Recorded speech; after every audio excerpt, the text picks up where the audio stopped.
So, another unfortunate topic that I would like to discuss with you. And before I get into that topic, I do want to acknowledge and recognize that Trooper Hutchinson is not here to be able to defend himself, and my condolences do go out to his family. It was a tragic loss.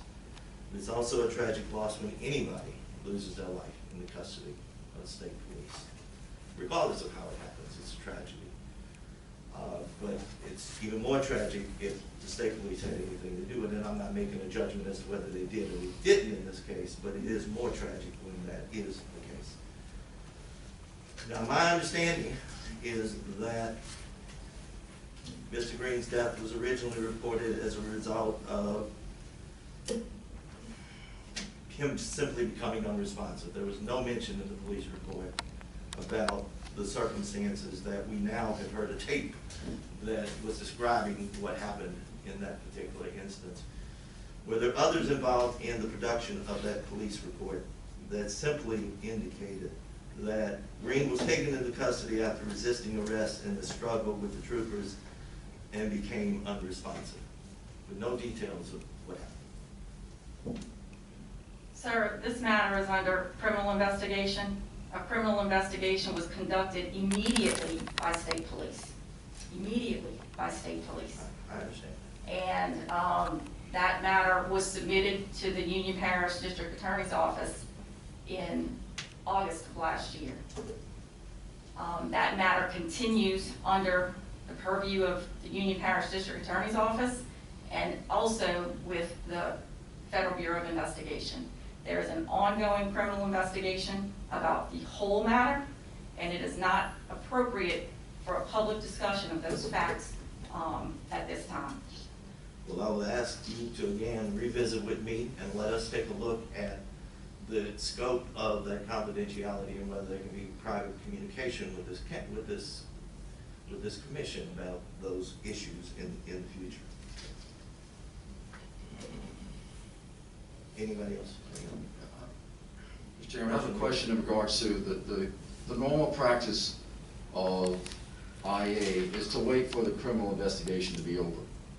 We've heard that repeatedly because of the issue of having to testify or give a statement in regard to IA investigation and the Fifth Amendment in regards to criminal. However, in this case, if you say there is a criminal case still pending, why was there an IA investigation opened up or initiated in regard to Mr. Hollingsworth? And this is an ongoing matter. I don't think it's appropriate that we speak directly about an ongoing criminal and administrative matter at this moment.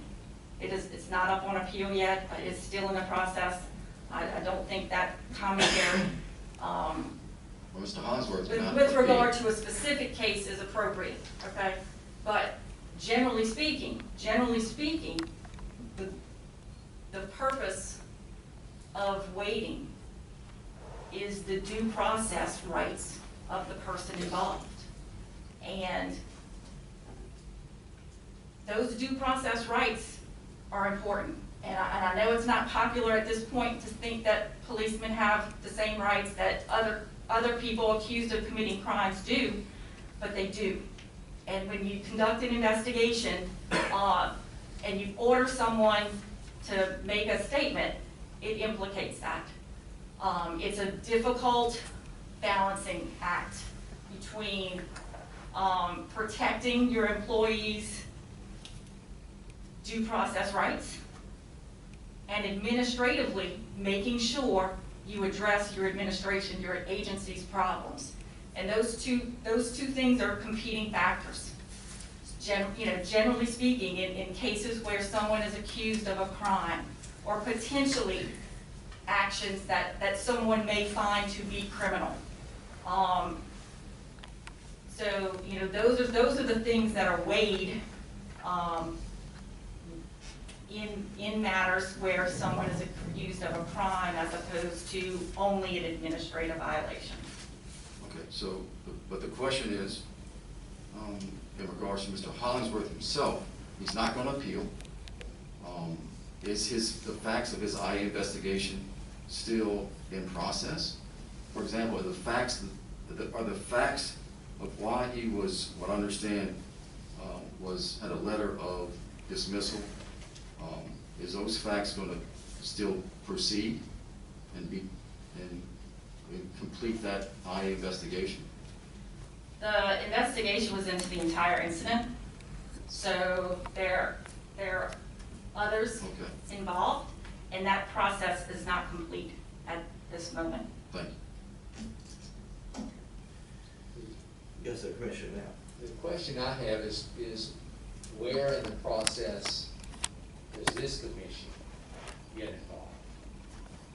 If it's only after that, or can we run or get information at the same time, or initiate our own investigation if we so desire to do that, to investigate the incident? Well, in my opinion, it's not within this commission's constitutional authority to investigate this particular incident. If there is discipline and if there is an appeal, then it comes to this commission.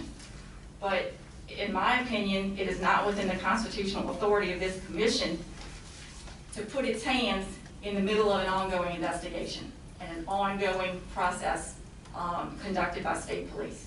I don't think the constitutional authority is there. The constitutional authority is there for us to make rules relative to administration of this. But that may be an issue of a rulemaking issue that we need to, and I'm calling our director to start working on this. Some rulemaking that we need to take and go through public distribution of those rules and look at for the future as to what rules we might need that will change that response. Also, Mr. Chairman, my understanding is that we could ask the executive director to do an investigation to see if rules were followed in particular situations. We can. If that's a motion, I'll second. Not just yet. After discussion over this. But I do have a question relative to the incident involving Roanld Greene. Public knowledge, there's a tape that's been played on the news, we've all heard it. Did state police know that that tape was about to be released to the public and did not tell this commission about that, so that we, for the first time, would hear that tape and be embarrassed by what was said on that tape without forewarning to us? State police did not release that tape. I didn't ask if you released it, I asked if you knew it was released and it was about to be made public. I was not aware of that.